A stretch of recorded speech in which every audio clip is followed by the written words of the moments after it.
De Mescard Financial Service. Grégory, bonjour. On a des futurs qui sont orientés en légère baisse à 25 minutes de l'ouverture maintenant, hein.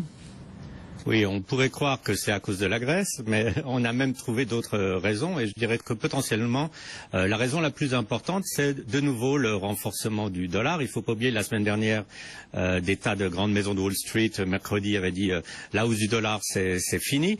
Résultat, depuis, le dollar s'est raffermi de 2% vis-à-vis de l'euro. Pourquoi c'est important? Vous avez vu les chiffres des grandes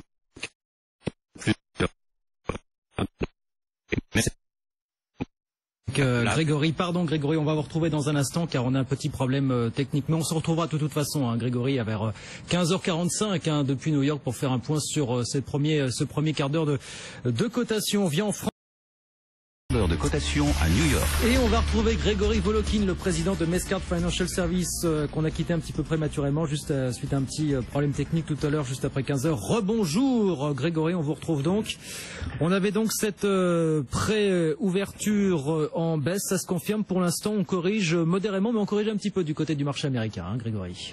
Oui, les mouvements sont très faibles en fait, puisqu'on a 0,2% de baisse sur le Dow Jones, 0,1% sur le S&P. Ce qui sauve la journée pour le moment, c'est le secteur de l'énergie, avec, comme vous voyez, le rebond du pétrole, oui. 2% de hausse pour le pétrole américain, 1% à peu près pour le crude, et donc ça pousse un peu les indices à la hausse. Notamment parce qu'on a eu des chiffres, on parle de ça, Grégory, en fin de semaine, qui nous montrent la fermeture du nombre de puits de pétrole ou de plateformes s'accélère un petit peu. C'est de l'ordre de 80-90 par semaine maintenant, grosso modo, hein. C'est ça le rythme, hein, Grégory. Oui, il y a ce genre de chiffres. Il y a eu des déclarations aussi par rapport à la baisse d'exploitation au Koweït d'une joint venture avec Chevron. Enfin, il y a plusieurs bruits en fait qui permettent au pétrole de retrouver une certaine assise à ces niveaux-là. Et comme je le disais souvent, ce que le marché américain souhaite, c'est vraiment non pas forcément un important rallye sur le pétrole, mais au moins qu'il arrête de baisser tous les jours. Et en fait, là, on peut dire qu'il s'est à peu près stabilisé, en tout cas pour le moment, à ces niveaux-là. On stoppe un petit peu l'hémorragie. Vous, c'est le pétrole qui vous inquiète, Grégory, chez vous à Wall Street. Nous, c'est la Grèce. Nous, c'est la Russie. Tout du moins sur la Grèce, est-ce que ça fait un petit peu la une des marchés et des journaux américains? Voilà, est-ce qu'on voit poindre, progresser ce rythme de Grexit sorti de la Grèce de la zone euro? Qu'est-ce qu'on en dit chez vous du côté des États-Unis? Écoutez, par exemple, je pourrais citer Alan Greenspan, qui a fait une déclaration qui est très commentée, où il dit que lui, alors il voit aucune possibilité pour la Grèce de rester dans la zone euro. Il dit c'est une question de temps avant que la Grèce ne sorte de la zone euro. Mais je dirais surtout qu'en fait pour les marchés américains, c'est quelque chose qui n'est plus tellement central. C'est un peu de la vieille histoire. Et si aujourd'hui les marchés sont relativement faibles, et encore je dis très relativement faibles, je dirais que c'est plus à côté des chiffres du commerce extérieur chinois qu'on a beaucoup commenté ce matin aux États-Unis qu'à cause des aléas de la politique intérieure grecque. Et la baisse des importations, au passage, oui, on peut en dire un mot de ces chiffres chinois qui, nous disent certains analystes, reflètent assez bien toutes les difficultés de l'économie mondiale aujourd'hui finalement, hein. Oui, et le problème pour les États-Unis, c'est que c'est difficile pour eux d'être le seul moteur de l'économie. Ils ont vraiment besoin d'avoir des pays qui puissent acheter leurs biens. Et en ce moment, c'est vrai que s'il y a un ralentissement important en Chine et l'Europe étant ce qu'elle est, c'est pas forcément une très très bonne nouvelle pour les États-Unis, d'autant plus que le dollar s'est de nouveau raffermi ces derniers jours. Il y a 10 ans, on parlait encore de locomotive mondiale pour l'économie américaine. Forcément, ce n'est plus le cas aujourd'hui. Enfin, c'est le cas aujourd'hui, mais malheureusement, ça ne suffit pas. Alors, on a comme de l'actualité côté entreprise cet après-midi, Grégory, avec 2-3 choses intéressantes à raconter, notamment ce qui se passe du côté d'American Airlines avec cette baisse du pétrole qui a du bon, mais pas que du bon apparemment, et pas pour tout le monde, hein, Grégory. Oui, là c'est assez étonnant en fait, parce que vous savez que le secteur des compagnies aériennes était un des secteurs préférés des investisseurs sur ces 6 derniers mois. Et puis là tout d'un coup, American Airlines, qu'est-ce qu'ils nous disent? Ils nous disent notre trafic est en baisse de 2% au mois de janvier. Ils nous disent les coûts ont augmenté à cause de la remontée du prix du carburant. Écoutez, moi je veux bien que le carburant ait remonté de 5 ou 6 cents, mais il avait quand même baissé de plus de $1 avant, et ça s'était pas vraiment répercuté sur leur marge. Et là, American Airlines dit nos marges, elles vont être en dessous, nos marges de profit, en dessous de ce qui était attendu. Et ça me fait un peu penser avec l'expérience que j'ai des compagnies aériennes que même quand tout va très très bien pour elles arrivent encore à décevoir. Ouais, voilà. Donc pour le coup, voilà American Airlines qui tient ce discours. On a eu des chiffres aussi du côté de chez McDo qui confirment un petit peu ce qu'on voyait ces derniers temps, c'est-à-dire que aux États-Unis ça tient grosso modo du côté des ventes. Par contre, du côté du reste du monde, ça devient très très très difficile. On a l'impression que c'est une vraie remise en cause qui est en jeu en ce moment du côté de McDo, Grégory. Oui, alors il faut se poser cette question, parce qu'en fait, oui, c'est vrai qu'aux États-Unis, il y a une croissance de 0,3, 0,4%. La même chose en Europe d'ailleurs, où les chiffres se tiennent à peu près correctement.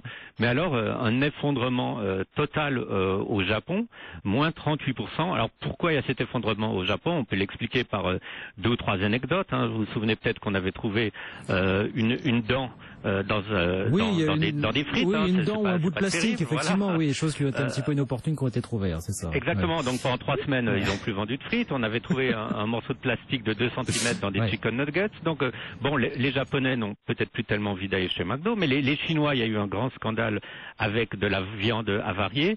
Tout ça pour dire que ça va être difficile pour McDonald's de remonter à court terme la pente quand vous avez autant de mauvaises publicités par rapport à leurs consommateurs en Asie. Et là, je crois que ça va être un gros problème pour eux. Mais il y a eu du changement au board, il me semble récemment, du côté de chez McDo, Grégory, c'est ça, Il y a des changements qui sont vraiment poussés par des activistes, mais le changement au board, maintenant, il faut carrément un changement de menu, puisque c'est ça qui demande. Le menu de McDo est beaucoup trop important. Il y a 220 plats.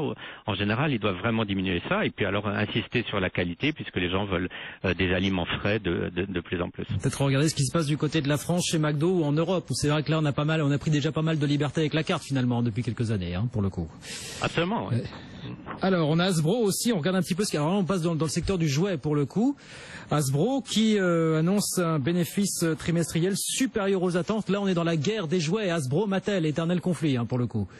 Éternel conflit avec la Hasbro, alors qu'il prend vraiment la tête, avec non seulement des bons résultats, mais surtout, on comprend d'où viennent ces résultats. Alors, chez Hasbro, c'est les garçons. Alors, les garçons, qu'est-ce qu'ils achètent chez Hasbro? Ils achètent tout ce qui a un rapport avec les super-héros. Vous savez, c'est la licence Marvel, Spider-Man, Star Wars, Transformers, tout ça c'est assez fantastique. Je regardais tout à l'heure sur internet, c'est des petites figurines qui se vendent à 18$ pièce. Vous imaginez les marges que Hasbro doit avoir quand on sait ce que ça peut coûter de fabriquer ce genre de jouets en plastique en Asie. Et puis ce qu'il faut aussi dire, en fait, c'est que vis-à-vis de Mattel, il l'emporte nettement aussi au niveau des petites filles, puisque les petites filles chez Hasbro, elles trouvent Little Pony, Little Pet Shop. Et puis alors surtout, il va y avoir la licence à partir de 2016 de Frozen, la fameuse princesse des glaces, la reine des neiges chez vous, j'arrive pas à la sortir, la reine des neiges. Et donc vraiment, on a Hasbro qui s'est positionné comme le leader de jouets par rapport à Mattel qui est bien derrière maintenant. Alors que la fameuse Barbie de Mattel subit une véritable déconfiture dans les ventes là aussi, Grégory. C'est ça aussi le problème chez Mattel, pour le coup. Ça a été le gros problème et ils s'en sont sortis justement grâce à Frozen et aux licences avec Disney, mais ces licences, comme je le disais, vont terminer en 2015 et c'est Mattel qui va avoir toutes ces licences l'année prochaine. Alors, et puis on a quelques secondes quand même pour parler de Landing Club, voilà, petite pépite française qui est arrivée du côté de chez vous il n'y a pas longtemps et qui a fait un accord important apparemment il y a quelques heures maintenant. Oui, alors la pépite devient grosse, il faut se souvenir, la semaine dernière c'était un accord avec Alibaba, cette semaine c'est un accord avec Alliance Partners. Alors Alliance Partners, c'est 200 banques régionales américaines qui vont se servir de la plateforme informatique, je dirais, de Lending Club pour sélectionner les clients auxquels ils vont prêter de l'argent. Il faut savoir que Lending Club a vraiment un software extrêmement bon